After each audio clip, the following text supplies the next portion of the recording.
When I was 19, I was raped on a college campus. I decided to speak out about it. I lost pretty much everything dear to me because of it.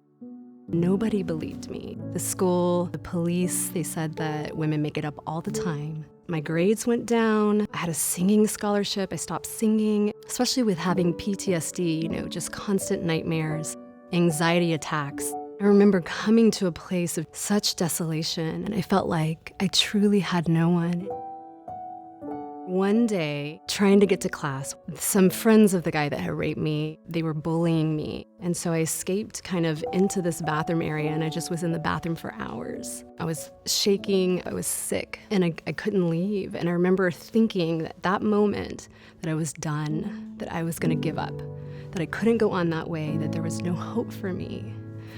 And so it was probably like a week later that I tried to take my life. So I tried to kill myself. I thought that was the only way out. I think especially with things like rape, it destroys every part of connection that you have. So your relationships, but even like your dreams, like what you think you're capable of.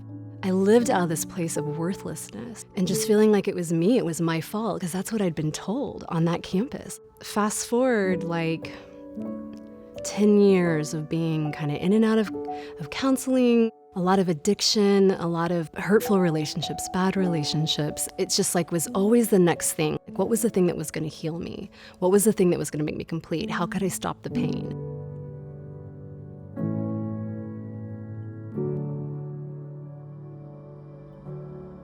A huge turning point for me. I was invited to go to a yoga class. Whatever I was feeling in the yoga room, if I felt triggered in the yoga room, if my anxiety came up, if a panic attack came up, really having to sit and just be with myself was a huge part of my healing. There were days I would literally finish my yoga class and be laying on the floor just crying. I had so much pain to release. But I decided to keep going, even when it was hard. And within the first year, my anxiety was almost completely gone. Panic attacks were gone.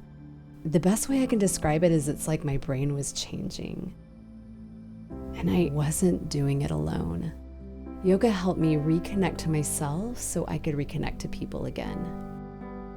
When I first met you, I remember having the distinct feeling that you had no idea what a beautiful person you were.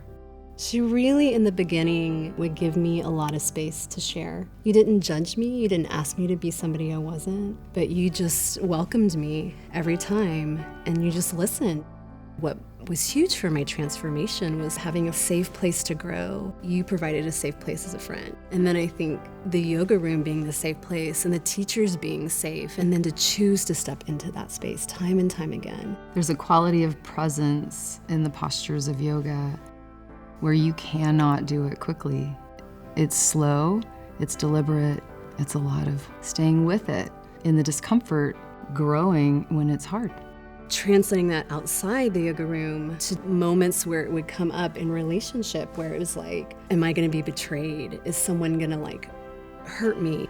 And then being able to push through those uncomfortable moments. And then it was like, we're okay. I've watched you recognize not only is there nothing for you to apologize about how beautiful and brilliant you are, but that you've owned it. I want to keep telling my story. I want people to know there's life beyond trauma. I have incredible friends. I have a daughter, a loving family. I run my own business. Instead of letting the world define me, I get to choose to show up. I have a right to be present. I have this beautiful, full life that is more than I could have imagined.